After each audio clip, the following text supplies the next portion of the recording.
They are from two different worlds and have a different approach to their art. Kunle Adeyemi is into pantograph, while Sukathi Egareva is more hooked on painting.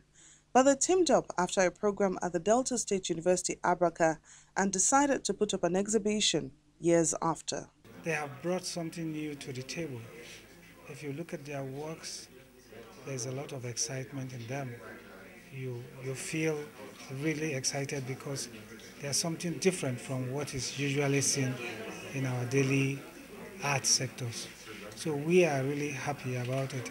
All that I have done in this exhibition, they are research work on the new things or the new innovation about my art. And that's what has been displayed here.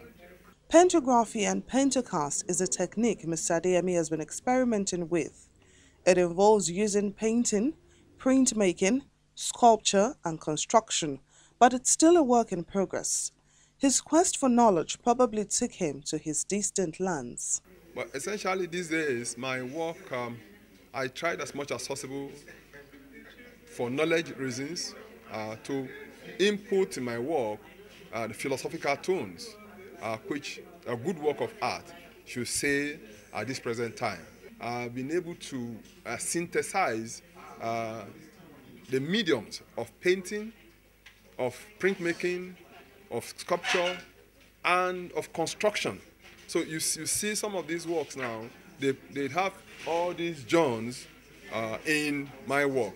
And that's and so by the time you look at it, these days, the works, they're no longer that usual painting, neither they are that sculpture that you talk about, but I call them paintocasts. His work still reflects that east or west, home is the best. That passion is seen in works such as Partial View of Cloudless Sky, a 10 by 12-inch pentacast that captures Nigeria's democratic process, the burden we bear, and the slow will of progress in our land, among others. What it means is that uneasy lies the head that wears the crown. And so if you are a leader in a place, definitely you are the servant, you know. So just some of these cultures that hitherto have not been in us, you know, particularly this generation. Yes, in the past, yes, but in this generation, some cultures are not there. And with art, with what I do now, I try as much as possible to bring the same culture into beer.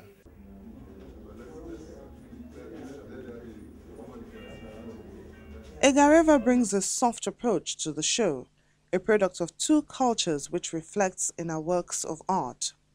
But in this, the woman is still her subject, capturing some sugar, spice, and everything nice. It's also the title of one of her pieces. My art is all about a synthesis. I was born in Sri Lanka and I grew up with the Tiv people of Benue State. So I found most of their art and their practices very interesting. I found in their arts very interesting pictorial elements that I decided to synthesize with my where I am coming from, the Tamil people of Sri Lanka, Jaffna, Sri Lanka. I was born in Jaffna, the northern part of Sri Lanka. So we have a rich tradition of arts. Others are pangs of womanhood, dreams, the burden we bear and the way we are, done either on acrylic on canvas or perspex on board, a reflection of two cultures, the Tamils of Sri Lanka and the Tiv of Nigeria, which it combines in pictorial elements with cultural motifs and symbols. I draw inspiration from the kolam making, a traditional flow art. That's everyday activity for us Tamil people. In the morning, Tamil women, they wake up and they decorate their floors before doing any other activity. So I draw, and we have very rich temples that has very good sculptures in it. The Gopurams, they have very good sculpture pieces. All this is to salute a man who spent 42 years teaching art in Sri Lanka and Nigeria, Mr. Visagaparumal, whose philosophy of art is a work that is never finished.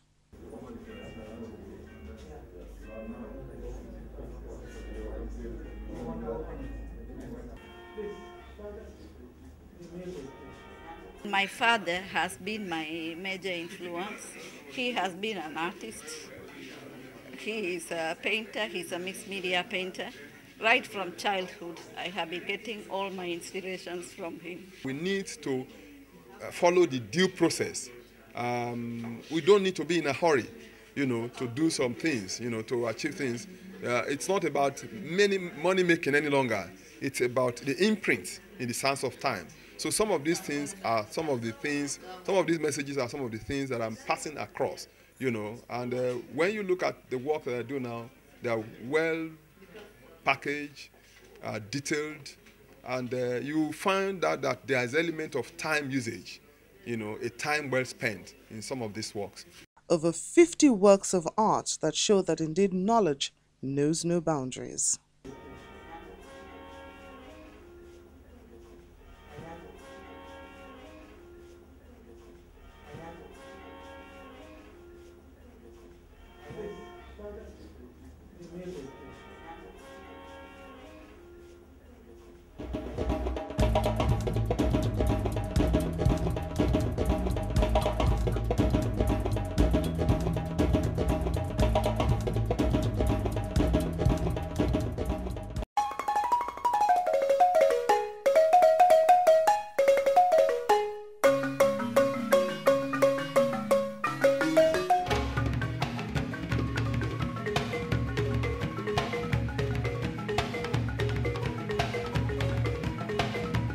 He was christened Vincent but preferred Chukwuemeka, which revealed his identity as an Igbo man.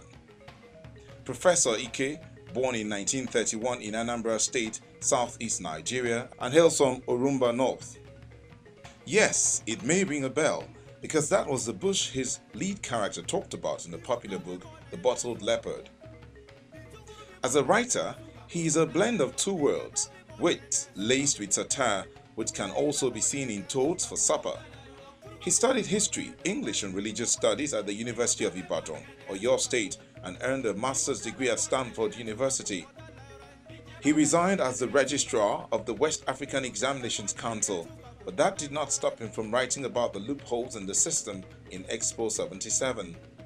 He is a strong believer that an artist's role in the society is to provoke change, to speak, write, act or dance about the things that are wrong, even if it has to cost the latter his life.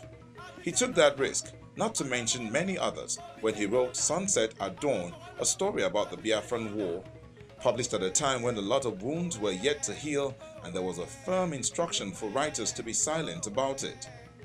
But now, the living legend is currently in charge of a village that has been an inspiration in a lot of his books, holding up the lamp of tradition and indigenous language which he believes is being sacrificed on the altar of civilization. You can enjoy Arthouse on any of these platforms.